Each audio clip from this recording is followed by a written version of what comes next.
नमस्कार साथियों, वंदे मातरम, जय गौ माता की। आज हम आपसे एक एक ऐसे विषय पे बात करने जा रहे हैं जो नौजवानों के लिए सबसे ज़्यादा कारगर है या उनके लिए सबसे ज़्यादा फायदेमंद है या उन लोगों के लिए फायदेमंद है जो लोग खेती में नए हैं या बिल्कुल स्टार्टिंग कर रहे हैं।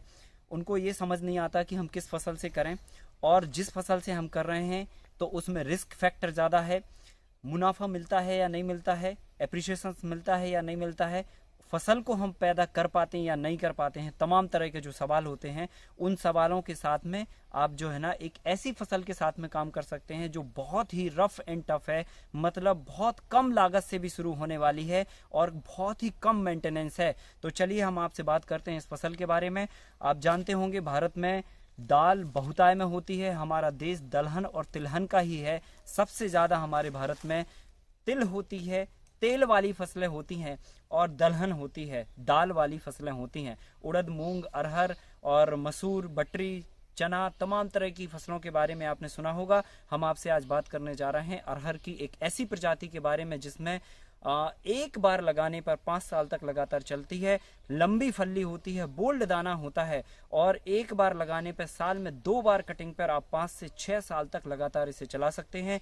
जी हाँ, हम उसी एक फसल के बारे में बात कर रहे हैं जिसका बीज बैंक बनाकर हम पिछले 8-10 वर्षों से लगातार उस पर शोध कर रहे हैं, लगातार उसको मॉडिफिकेशन कर रहे हैं, लगातार उसमें इम्प्रूवमेंट कर रहे हैं और वो बीज जो है ना हम किसानों तक उपलब्ध कराने का हर संभव प्रयास भी कर रहे हैं। तो चलिए हम बात करते हैं। आप यहाँ पर देख पा रहे होंगे उसी अरहर के बारे में हम बात कर रहे हैं जिसकी फल्ली लंबी होती है, बोल्ड दाना होता है और 5 से 6 दाने एक फल्ली में आते हैं। यहाँ पर आप देख पा रहे होंगे इस अरहर के पौधे की हाइट, हमारी हाइट लगभग 6 फीट से 1 इंच 1.5 इंच कम है। तो ये 6 फीट के ऊपर की ये हाइट है, लगभग 10 से 12 फीट की पौधे की ऑप्टिमम हाइट है। और ये हाइट जो है ना कुछ भी नहीं है क्योंकि इसमें फलियां आ चुकी हैं और फलियों के कारण ये वजन से जो है ना नीचे आ चुकी है। यहाँ पर आप देख रहे हैं इसकी फ्लावरिंग जो स्टेज है या जो फल चुकी है, इसका फूल का जो कलर होता है वो रेडिश होता है। अभी यहाँ पर फूल आपको दिख रहा होगा हल्का सा, इसका फूल का कलर जो है ना एकदम रेड होता है और जब ये फ्लावरिंग पर आती है तो ऐसे लगता है कि इसके सारे फूलों को गुलदस्ता में पिरो लिया जाए। तो ये यहाँ पर आप देख पा रहे हैं कि जो फल्ली है, फल्ली की साइज आप देख रहे होंगे कि इमली के माफिक है, लंबी फल्ली है, बोल्ड दाना है। अभी इसमें दाने हालांकि नहीं आए हैं, नहीं तो मैं आपको दिखा देता। इस फल्ली में हम देखते हैं दाने जो है ना किस तरह से आए हैं। 1 2 3 4 5 6 दाने हैं और एक जो दाने की साइज है, आपने ग्रुफेन की कभी गोली देखी हो तो उस साइज का ये दाना है। और हर फल्ली में 5 से 6 दाने एक फल्ली में आते हैं और लगातार ये साल में 2 बार फलती है। एक बार दिसंबर में आप इसकी हार्वेस्टिंग कर सकते हैं और एक बार जो है अपन मार्च या अप्रैल के महीने में इसकी हार्वेस्टिंग कर सकते हैं। तो ये इस तरह से इसका दाना होता है। अब हम इसको लगने की प्रक्रिया कितने समय में लगती है, कितने समय में ये आती है और इसको लगाने के बाद हमें क्या करना होता है, किस तरीके से करते हैं। तो इसकी जो बीज की क्वांटिटी है वो लगभग आधा से 1 किलो के आसपास लगती है। कारण ये क्योंकि अगर आप नर्सरी में बीज डाल के इसको लगाते हैं तो आधा किलो बीज की आवश्यकता होती है और अगर आप डायरेक्ट इसे खेत में लगाते हैं, मतलब जुलाई के महीने में बारिश आते ही इसको आप लगाते हैं, तो 2-2 दाने आपको एक निश्चित दूरी के अंतराल से आपको डालने पड़ेंगे। तो लगभग आपको उस कंडीशन में 1 किलो के आसपास की बीज की आवश्यकता होती है। लगाने का जो सही समय है वो समय है जून से जुलाई के महीने का, मतलब 15 जून से लेकर 15 जुलाई के बीच में आप इसे लगा सकते हैं और नर्सरी से और डायरेक्ट दोनों तरीके से लगा सकते हैं। अगर आप नर्सरी लगा के करते हैं तो बहुत अच्छा आपको उत्पादन मिलेगा। लगभग 1 से 2 बोरा, मतलब 100 किलो से 200 किलो तक आपको अतिरिक्त उत्पादन मिलेगा अगर आप फरवरी से लेकर अप्रैल के बीच में इसकी नर्सरी करते हैं। तो नर्सरी के लिए सामान्यतः आप 2.5x6 की पॉलीथिन में जो मिक्सचर हम नर्सरी बनाने में इस्तेमाल करते हैं उसको भर के और आप फरवरी 15 के बाद अप्रैल 15 के पहले नर्सरी डाल लीजिए और लगभग इसको आधी धूप आधी छाया में रखिए और लगातार आप वीक में 2 से 3 बार में आप इसको पानी देते रहिए। पौधा लगभग आपकी कमर की हाइट का हो जाएगा और जब इस हाइट का पौधा हो जाए तो जाके आप खेत में उसे ट्रांसप्लांट कर दीजिए। दूरी रहेगी 5x6 या फिर 5x5। पौधे से पौधे की दूरी 5 फीट, और रो से रो की दूरी 5 फीट, या फिर आप रखेंगे पौधे से पौधे की दूरी 5 फीट और रो से रो की दूरी 6 फीट। तो हम आपको यहाँ पर प्रैक्टिकली दिखा देते हैं, समझा देते हैं कि किस तरह से हमने यहाँ पर इसमें प्लांटेशन की हुई है। और इसकी प्लांटेशन के बाद जो इसका पौधा बना, या जो इसकी फ्लावरिंग स्टेज है, या जो इसकी फ्रूटिंग स्टेज है, वो सारी स्टेज आपको हम यहाँ पर दिखाते हैं। आप देख सकते हैं यहाँ पर किस तरह से ये फली एकदम लदी हुई है। अभी इसमें करीब करीब 20% से लेकर 25% के आसपास ही फ्लावरिंग और फ्रूटिंग आई हुई है। जब ये फ्रूटिंग पे पूरी तरह से आ जाती है तो जमीन पर ही इसकी सारी डालियां आ जाती हैं। आइए आपको हम अंदर से दिखाते हैं, जरा समझाते हैं कि पूर्णतः जैविक तरीके से कैसे आप एक कम लागत में एक फसल का एक जंगल तैयार कर सकते हैं। तो आप देख रहे होंगे यहाँ पर हम बहुत अच्छी आसानी से इसके अंदर मूव कर रहे हैं, और ये फसल हमारी जो है कवर के रूप में जो है हमारी छत का काम कर रही है, हमसे 2-3 फीट हाइट पे है। यहाँ पर हम आपको बताना चाहते थे कि किस तरह से हम इसकी डिस्टेंस मेंटेन करते हैं। यहाँ पर आप बेड देख रहे होंगे, बेडों पर हल्दी लगा रखी है हमने। बेड की साइज यहाँ पर हमने रखी है 3 फीट। ये यहाँ से हमारा बेड चालू होता है और वहां पर खत्म होता है। हाइट रखते हैं हम लगभग 0.25 फीट से 1 फीट की, और यू शेप का टर्नल बेड हम बनाते हैं। जिस तरह से यहाँ पर देख रहे हैं, बारिश निकल चुकी है और ये नवंबर लास्ट का महीना चल रहा है, और ये क्या नाम से बेड बैठ चुकी है, क्योंकि बारिश जब होती है तो मिट्टी बैठती है। निश्चित ही अभी भी ये आधा फीट के आसपास का बेड बना हुआ है। 0.25 से 1 फीट का हम बेड बनाते हैं, और बेड जब हम बनाते हैं तो पौधा लगाने से पहले हम बेड पर बेसल डोज के रूप में 2 टन पर एकड़ के हिसाब से नॉर्मल जो हम वर्मी फॉस इस्तेमाल करते हैं, और लगभग 5 ट्रॉली पर एकड़ के हिसाब से नॉर्मल जो कंपोस्ट होता है वो इस्तेमाल करते हैं। और उसके बाद जो है ना हम कचरे की जो नमक युक्त खाद होती है, पोटास युक्त खाद होती है, उसे हम 500 किलोग्राम पर एकड़ के हिसाब से इस्तेमाल करते हैं, और इन तीनों खादों को आपस में मिला के बेड के अंदर भर के फिर हम पौधे को लगाते हैं। तो पौधा जो है ना ये जुलाई के बाद में ग्रोथ पे आता है, और लगभग 3-3.5 फीट के आसपास की हाइट का पौधा ही हम इस खेत में लगाते हैं। और जैसे ही वो ग्रोथ पकड़ता है तो लगभग 5 फीट की हाइट तक आते आते या 4.5 फीट की हाइट आते आते हम उसकी प्रूनिंग करते हैं, जो एकदम टॉप हाइट होती है, जिससे वो सीधा स्ट्रेट ग्रो कर रहा होता है। हम लगभग 3 से 4 इंच की नोड ऊपर की तोड़ देते हैं, ताकि ये पौधा ब्रांचिंग में फैल सके और ज्यादा ब्रांचिंग इसकी बन सके और फ्रूटिंग भी इसकी ज्यादा बन सके। तो ये हमने बेड की हाइट रखी हुई है। बिर्थ हमने बता दी, बीच में रास्ता 3 फीट का हमने निकलने के लिए छोड़ दिया, ताकि हमसे पौधे डिस्टर्ब ना हो और पौधों से आप भी डिस्टर्ब ना हो। तो ये हमने यहाँ पर आप देख पा रहे हैं पूरी तरह से ये अरहर हमारी फसल अब तैयार होने की स्थिति में है। दिसंबर 15 तक ये लगभग पूरी तरह से फ्रूटिंग पे आ जाएगी, और दिसंबर लास्ट में ये हार्वेस्टिंग की स्टेज पर पहुंच जाएगी। यहाँ पर जो एक खास बात है जो आपको बतानी है कि अगर आप केवल अरहर की फसल लगाते हैं तो अरहर की फसल में कुल मिला के खाद, पानी, दवाई या जो भी आप इसमें बेसल डोज के रूप में खर्चा करते हैं, या पौधों के रूप में या बीज के रूप में, सब मिला के 5 से 10 हजार रुपए के खर्चे में आप मिनिमम इन्वेस्टमेंट में इस फसल के साथ में शुरुआत कर सकते हैं। और ये साल में 2 कटिंग पर 8 से 10 कुंटल गिरी से गिरी हालत में ये आपको उपज देती है। और वर्तमान में गवर्नमेंट का MSP रेट 5500 रुपए कुंटल है, और इस पे हम लोग लगभग 15% से लेकर 20% अतिरिक्त जो लोग जैविक करते हैं और लगातार हमसे संपर्क में रह के अगर ये काम करते हैं, तो उनकी हम 15 से 20% MSP पर ज्यादा प्राइस लगा के उनकी मदद के रूप में उनसे वापस भी लेने का काम कर देते हैं। तो उनको लगभग 7,000 रुपए की प्राइस यहाँ से उनको मिल जाती है। और अगर 7,000 की प्राइस मिलती है और 10 कुंटल भी आप पैदा कर लेते हैं तो 70,000 की फसल होती है। मतलब ये कह सकते हैं कि 10,000 रुपए के अधिकतम इन्वेस्टमेंट में आप 70,000 रुपए की फसल साल भर में निकाल सकते हैं। तो जो किसान नए हैं या जो युवा नए हैं, जिनको खेती में नॉलेज नहीं है, लेकिन फिर भी वो कुछ ना कुछ समाज को अच्छा देने का प्रयास कर रहे हैं या अपने बच्चों को अच्छा अन्न देने का प्रयास कर रहे हैं, वो सभी लोग इस फसल के साथ में शुरुआत करें, जिसमें कम लागत, कम मेंटेनेंस और कम बीमारियों के साथ में इसको सफलतापूर्वक उगाया जा सकता है। लगातार अगर हम इसमें बीमारियों की बात कर लें तो वैसे तो इसमें खास कोई बीमारी नहीं आती है, क्योंकि ये देसी अरहर है और ये बहुत ही रेजिस्टेंस वैरायटी है, जिसमें लगभग 45 से 50 डिग्री तापमान सहने की क्षमता है और मिनिमम जो है ना 5 से कम 4 डिग्री तक का भी तापमान सहने की क्षमता है। पाले की कंडीशन में, ठंड में इसमें पाला नहीं लगता है, ज्यादा गर्मी की कंडीशन में इसमें लपट नहीं लगती है। बस केवल इतनी सी इसमें सावधानी बरतनी पड़ती है कि जब हमारी फसल पौधे में फलियां आती हैं या फूल आने लगते हैं, तो उस समय फलियों के टाइम पर इल्लियां लगने की संभावना ज़्यादा होती है, क्योंकि फल छेदक इल्ली लगती है जो फल के अंदर फल को खा लेती है, दाने को खा लेती है। तो उसके लिए हमें 60 दिन पुरानी देसी गाय की छाछ और 2 लीटर और लगभग 250 ग्राम के आसपास नींबू का रस और 100 ml जो है अपना नीम का तेल, इन तीनों चीजों को आपस में अच्छी तरह से डिसॉल्व करके घोल के, और आप फूल आने के जस्ट बाद फल्ली जैसे ही उतरने लगती है एक स्प्रे आप उस समय दे दीजिए, और जब फल्ली में दाना आ जाता है उस समय आप एक स्प्रे दे दीजिए। मतलब 2 स्प्रे बस आप अगर दे देंगे तो आपको किसी भी तरह की कोई दवाई डालने की आवश्यकता नहीं पड़ेगी। मतलब केवल 2 स्प्रे आप ध्यान में रखिए। और टाइम भी मैंने आपको बता दिया कि जब फूल आते हैं एक उस समय, और जब फल्ली में दाना आ जाता है एक उस समय, तो आपको किसी भी तरह से इसमें ये घबराने की जरूरत नहीं है कि इस फसल में कोई बीमारी आ जाएगी तो हम क्या करेंगे।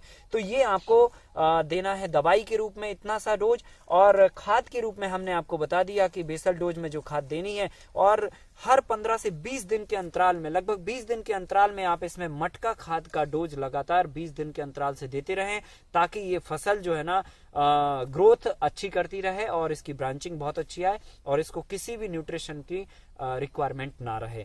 अब मैं आपको यहाँ पर बताने जा रहा हूं कि अगर आपके पास थोड़े भी ज्यादा पैसे हैं, या थोड़ा भी आप अगर कुछ अरेंजमेंट कर सकते हैं, अगर अदरक लगा सकते हैं या हल्दी लगा सकते हैं, तो इस तरह का भी प्रयोग कर सकते हैं। यहाँ पर आप देख रहे हैं हमने हल्दी की फसल लगाई हुई है मिक्स क्रॉपिंग के रूप में। ये हमारी अरहर लगी है, इसकी और इसकी दूरी हमारी 6 फीट है, इसकी और इसकी दूरी हमारी 5 फीट है, और यहाँ पर हमने उसके बीच में 6-6 इंच की दूरी पर 2-2 इंच की गहराई पर हल्दी की भी फसल लगा रखी है। हमारी जो 70,000 की फसल है वो तो हमारी सेफ्टी के साथ सेफ ही है, लेकिन जो एक्स्ट्रा अतिरिक्त जगह हमारे पास खाली पड़ी थी उसमें हम हल्दी और अदरक जैसी फसलों को, महंगी क्रॉप को भी कैश क्रॉप के रूप में उगा सकते हैं। और ये भी हल्दी और अदरक जो है ना हमारी अरहर के साथ ही मैच्योरिटी पे आती हैं, तो उस समय हमारी अरहर हार्वेस्ट होती है, उसी समय हमारी हल्दी भी हार्वेस्ट होती है। लेकिन एक उपाय और है, अगर जो किसान भाई या जो युवा मान के चलिए वो हल्दी या अदरक का अरेंजमेंट नहीं कर पाते हैं, तो वो क्या करें? क्या इस जगह का उपयोग किसी और फसल के रूप में किया जा सकता है? तो जवाब है हाँ, इसको और दूसरी फसलों के रूप में भी इस जगह का आप इस्तेमाल कर सकते हैं। इसमें आप जो है ना घूटी वाली प्याज जो होती है, कंद वाली प्याज, बहुत छोटी छोटी प्याज होती है, जो किसान प्याज लगाते हैं उनसे आप संपर्क में रहिए, या फिर आप उन किसानों से अप्रोच बना के रखिए जो लोग प्याज का काम करते हैं, या उन समूहों से अप्रोच बना के रखिए जो प्याज उगाते हैं, और उनसे आप छोटी छोटी प्याज, जब गर्मी के समय जब प्याज आती है उस समय आप प्याज ले सकते हैं, और उस समय वो छोटी छोटी प्याज लगभग 1.5 से 2 रुपए की कीमत पे आपको केजी के रूप में मिल जाती है। तो आप भरपूर मात्रा में प्याज खरीद लीजिए, और उस प्याज को लगभग 2-2 इंच के अंतर से इस जमीन पर बारिश आने के टाइम पे, जब आपने पौधा ट्रांसप्लांट किया है उसी वक्त आप उसको लगा दीजिए। तो लगभग 15 से महीने भर में आपकी वो प्याज जो है ना पत्ती के रूप में बढ़िया निकल के और तैयार हो जाएगी, 4-4 उसमें पत्तियां आ जाएंगी, और उसे आप फिर पत्ती सहित बाजार में जड़ सहित, प्याज सहित उसे आप निकाल के धो के हरी प्याज के रूप में अगस्त के महीने में बेच सकते हैं। और उस समय आपको मालूम होना चाहिए कि प्याज के दाम बहुत आसमान पे होते हैं, बरसात हो रही होती है, और हरी प्याज के रूप में पूरे देश में चटनी के रूप में उसे इस्तेमाल किया जाता है, और मिनिमम 20 रुपए और अधिकतम 40 से 60 रुपए किलो तक के उसके आपको प्राइस मिल जाते हैं। अगर आप 2 रुपए किलो की भी छोटी छोटी प्याज खरीदते हैं, और अगर आप पूरे एकड़ भर में लगाते हैं, तो इसको ढंग से अगर आप करते हैं तो एक छोटी शॉर्ट ड्यूरेशन की क्रॉप के रूप में आपको 1-2 लाख रुपए तक भी आसानी से उससे मिल सकते हैं। अरहर की फसल एज इट इज आपकी चलती रहेगी, और अगर आपने वो चीज लगा ली तो आपके खेत में खरपतवार नहीं होगा, और उस स्थान पर कुछ ना कुछ रिटर्न्स आपको बन जाएगा। और अगर आप नहीं लगाते हैं तो घास उगेगी, उसको निकालने के लिए आपको खर्चा करना पड़ेगा और हमारी अरहर की फसल भी जो मेन फसल के रूप में है वो कमजोर हो जाएगी। तो इस तरह से हम अंतर्वर्तीय फसल के रूप में और मिक्स क्रॉपिंग के रूप में ये चीज उगा सकते हैं और कर सकते हैं। और आपको एक अंत में एक बड़ा फायदा जो है इस फसल को लगाने का वो मैं आपको बता देता हूं। जिस तरह से आप देख रहे हैं यहाँ पर झाड़ काफी बड़ा है और इस झाड़ के नीचे लगातार पत्तियां गिर रही हैं और ये नेचुरल तरीके से आप देख रहे हैं यहाँ पर मल्चिंग जो है ना हो रही है, आच्छादन हो रहा है। और इस आच्छादन से जो है जमीन देखिए आप किस तरह से एकदम मिट्टी, ये सॉफ्ट मिट्टी है, एकदम मुलायम मिट्टी है जो कि बैक्टीरिया युक्त मिट्टी है। और यहाँ पर जो है ना नमी बराबर बनी हुई है। हम पानी अगर 10, 15, 20 दिन भी नहीं देते हैं तो एज इट इज ये हमारी नमी बनी रहती है, मतलब हमें पानी की कम आवश्यकता होती है। और जो नेचुरल प्रोसेस में आच्छादन होना चाहिए वो आच्छादन भी हो जाता है, नमी बच जाती है, मतलब पानी बच जाता है, नमी बनी रहती है और बैक्टीरिया हमारे लगातार काम करते रहते हैं, तो हमें कम पानी की आवश्यकता होती है और खरपतवार भी नहीं होता है। सो आपकी फसल बहुत अच्छे से ग्रोथ करती है। थोड़ा सा हम आपको और अंदर ले जाके दिखाना चाहते हैं कि किस तरह से जो है ये फसल जो है यहाँ पर लगी हुई है। आप देख पा रहे होंगे ये एक पौधा है। वैसे तो सारे पौधे एक जैसे ही हैं लगभग, लेकिन ये एक पौधा है जो कि ये तीसरी बार कटिंग पर है। हमने इसकी 2 बार फसल ऑलरेडी ले रखी है, ये तीसरी बार कटिंग पर आ चुका है और अब हम इसको 3 फीट की हाइट पर फिर से काटेंगे और फिर ये अप्रैल में चौथी हार्वेस्टिंग के लिए तैयार होगा। तो हम आपको यहाँ पर दिखा रहे थे कि किस तरह से ये अरहर फली हुई है, चूंकि ये पूरी तरह से एक दूसरे से पौधे यहाँ पर सट गए हैं और हम देख नहीं पा रहे क्योंकि हमारी हाइट के ऊपर जो है ना ये फलियां हैं इसकी। आप शायद थोड़ा सा तकलीफ हो सकती है, लेकिन ये एक डाली है इस पौधे की। यहाँ पर आप देखेंगे तो ये अभी पूरी डालियां नहीं आई हुई हैं, एक डाली बस इस पौधे की आप यहाँ पर देख पा रहे होंगे। इसके बाद यहाँ पर अगर आप दूसरी डाली भी देखें तो शायद हम दूसरी डाली को ना झुका पाए, लेकिन ये ऐसे करके थोड़ा तो कर ही लेते हैं ताकि आपको ये बता पाए कि एक बीज की क्या ताकत होती है और जैविक की क्या ताकत होती है और किस तरह से हम एक बीज से जो है इतना फ्रूटिंग ले सकते हैं। ये देखिए, ये जो है अभी भी 1-2 डालियां फिर भी छूट गई हैं। ये एक ही पौधा है जो कंटिन्यूअसली ये देखिए आप, ये देखिए ये पूरा एक पौधा है और ये एक पौधा है और एक पौधे में अगर हम जिस तरह से इसमें फलियां दिख रही हैं, क्योंकि अब तो ये फलियां आ चुके हैं और इनमें दाने भी आ चुके हैं, तो लगभग 1 kg के आसपास गारंटी के साथ इसमें अभी अरहर लगी हुई है आपके सामने। और अगर 1 kg अरहर एक पौधे से है तो 1 एकड़ में साहब 1750 के आसपास पौधे बैठते हैं। इसका मतलब ये हुआ कि ये 17.5 कुंटल 1 एकड़ में उपज देने वाली है। हमने आपको बताया ये तो एक बार का ईल्ड है, इतना ही ईल्ड आपको अप्रैल में मिलने वाला है तो वो 34 कुंटल पे चला जाता है। लेकिन आप 34 कुंटल की बात को अस्वीकार कर दीजिए, केवल 8 से 10 कुंटल की बात को याद रखिए, क्योंकि वो एक एवरेज है। आपको इतना उत्पादन तो आराम से आसानी के साथ में मिल जाता अगर आप सही ढंग से इसको मैनेज करते हैं तो आपसे बात करके बहुत अच्छा लगा और मुझे पूरा भरोसा है और उम्मीद है कि ये बात आपको समझ में आई होगी। और अगर आप नए हैं, खेती में शुरुआत करने जा रहे हैं, तो इस फसल के साथ में आप शुरुआत कीजिए, क्योंकि ये कम मेंटेनेंस की है और इसकी बीज की लागत भी कम है, दवाई का खर्चा भी कम है और बाकी चीजों की भी आपको इसमें तकलीफ नहीं है, जैसे कि बाजार में बेचने की दिक्कत। अरहर का जो पौधा है ये अभी 1.5 वर्ष की उम्र का हुआ है और जब ये 5 से 6 साल के बाद ये खेत से बाहर निकलेगा तो जितना भी 5 से 6 साल में आपने इस पे खर्चा किया है उतने की आपको ये लकड़ी दे जाएगा, क्योंकि आज वर्तमान में लकड़ी की जो कीमत है वो 600 से 700 रुपए कुंटल है। और ये लकड़ी अभी जो यहाँ पर अभी आपको दिख रही है ये लगभग 3 किलो के आसपास की लकड़ी यहाँ पर ऑलरेडी है और ये लगभग 25 रुपए की कीमत आसानी से रखती है। और अगर हम इसकी बात करें तो ये 1.5 साल का पौधा हुआ है जब ये 6 वर्ष का हो जाएगा और आप इसे निकालेंगे तो उस समय लकड़ी की कीमत कम से कम 10 रुपए किलो की होगी। और एक ट्रक लकड़ी अगर आप बेचने जाएंगे तो कम से कम 50,000 रुपए की आपको 1 एकड़ पे इनकम होगी। और ये इनकम जितना भी 5 साल में आपने इस पे खर्चा किया, मान के चलो 10,000 रुपए सालाना खर्च किया है, तो आपके 50,000 रुपए एक एफडी के रूप में ये आपको रिफंडेबल कर देगा। तो ये इतनी बढ़िया क्रॉप है कि जाते जाते भी आपको पैसे देके जाएगी। और एक बात और निकल के यहाँ पे आ गई कि जब हम इसकी हार्वेस्टिंग करेंगे तो यहाँ पर आपको जैसा हमने दिखाया कि जो है ये पौधा 3 फीट की हाइट से हमें इसको काटना है। तो ये लगभग 3 फीट हाइट समझ लो कि ये कमर की हाइट होती है, और हमने लगभग यहाँ से इसको काटा,